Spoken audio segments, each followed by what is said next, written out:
My name is Jasmine Hudson, and I did my PowerPoint presentation on family violence in rural and urban communities. What is family violence? Family violence is also called domestic violence, intimate partner violence, relationship violence, or interpersonal violence. Is a pattern of intentional violence or controlling behavior used by a person against a family member or intimate partner to gain and maintain power and control over that person during, in, or after the relationship. An intimate partner may be a married or dating couple or joint and domestic partnership.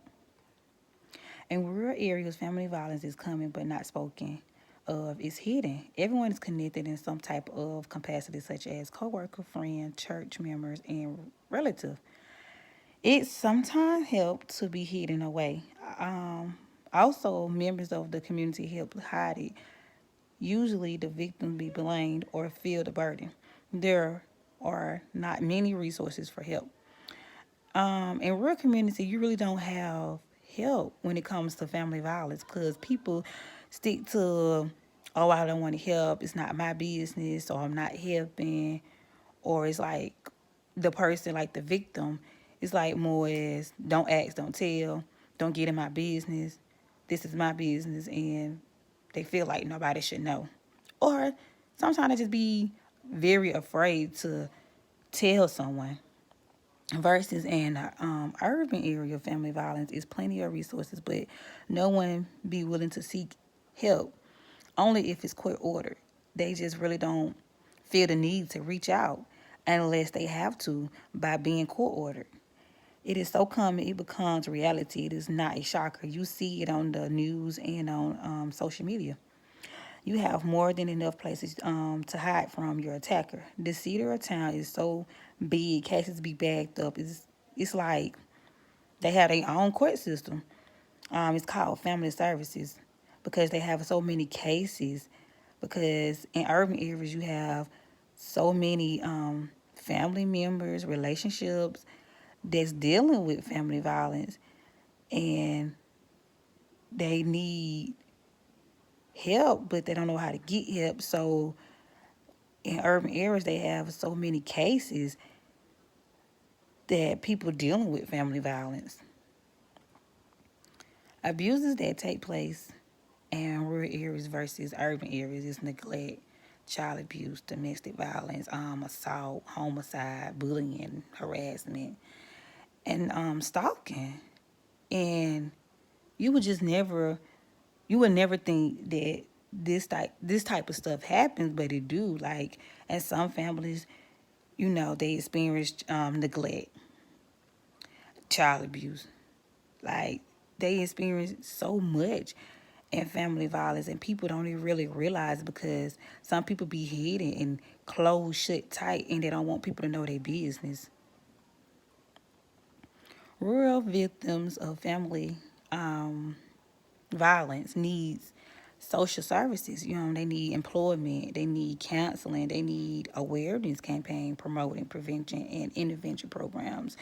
They need anti-bullying and monitoring programs in schools. They need many resources as they can for people that's experiencing family violence can seek out and get help. Like I'm guessing you can get a better job or move away from the attacker, find different resources that will help you get back on your foot so you won't be feeling down and depressed. And it's like you have to think about your safety first. Like your safety come first before anything. And you have different places where you can reach out to for help. This is a chart. It's like the rate of violence. It's by poverty level. Um, in urban and suburban and rural areas, by poor, the lower income, the mid income, and high income. And you see in urban areas, it's kind of high for poor people. You would think the rural area would be the highest, but it's close to it. It's not far from it. Versus as in a high class. In high class, you don't see many people experiencing this. Family violence prevention and service programs, you have to, some families or a certain individual or the victim, they seek out for shelter, transitional housing, grants, non-profit organizations, Section 8, church. Like, you have plenty of resources you can stick out to or seek out to for help. And these different places or organizations are willing to help. Theoretical framework. You have social learning theory, the family system theory, and the family assessment. You have to go through these things. The policies for family violence is police involvement, restraining order, move to a new environment, counseling, crisis hotline. Like, you reach out to these people, like counseling. You reach out to counseling, and 9 times out of 10, it will help with the situation and the circumstances you're going through, because it's not hard talking to anyone. You feel like, oh, they'll tell someone, or you feel like you can't trust that person. But if you go to counseling and speak with someone, you can get help. Like, find a social worker you can reach out to for help. Many different places and different things you can reach out for help, like the crisis hotline. You can call and see what kind of help you can get. And a restraining order is a best thing to have against a person that's mistreating you. Because that way, if they violate that restraining order, that person goes to jail.